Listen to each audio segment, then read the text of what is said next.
what books would you recommend for a layman to improve his or her religious knowledge? اس کا انحصار اس پر ہے کہ کون آدمی کس درجے تک دین کو جاننا چاہتا ہے.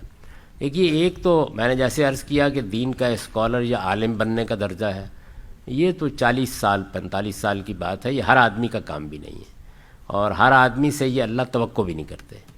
دنیا کا نظم چل رہا ہے، اس میں کچھ لوگ ہوں گے جو اس شعبے کا انتخاب کریں گے.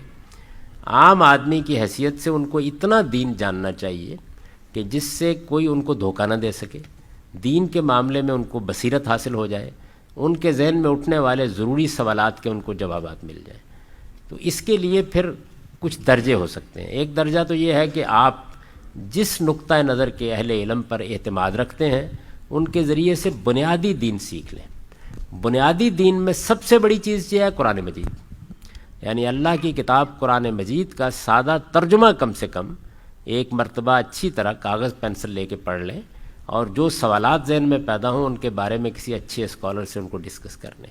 یہ کم سے کم سطح ہے.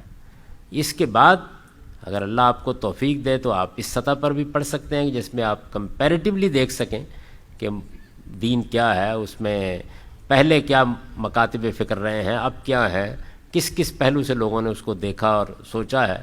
تو یہ اگر دائرہ ہے، اس درجے تک پہنچنا ہے، تو اس کے لیے میرے نزدیک اگر آپ پوری مسلمانوں کی تاریخ میں سے چند چیزیں اٹھا لیں، یعنی اس میں بھی کوئی حد نہیں ہے، علم کی کوئی انتہا نہیں ہوتی، چند چیزیں اٹھا لیں تو آپ کو ایک نظر ہو جائے گی. مثلا امام غزالی کی احیاء العلوم کو اگر آپ اٹھا لیں، اور اسی طرح سے امام ابن تیمیہ کی منہاج السنہ کو اگر آپ اٹھا لیں، اور اسی طرح شاہ ولی اللہ کی حجت البالغہ کو اٹھا لیں، مولانا سید ابو اللہ صاحب مودودی کی اسلامی نظام زندگی کو اٹھا لیں، اور اس فقیر کی میزان کو اٹھا لیں، تو آپ پوری امت کی 14 صدیوں کے سارے مکاتب فکر کی دین کی تعبیر کا کمپیریٹو مطالعہ کرنے کے قابل ہو جاتے ہیں.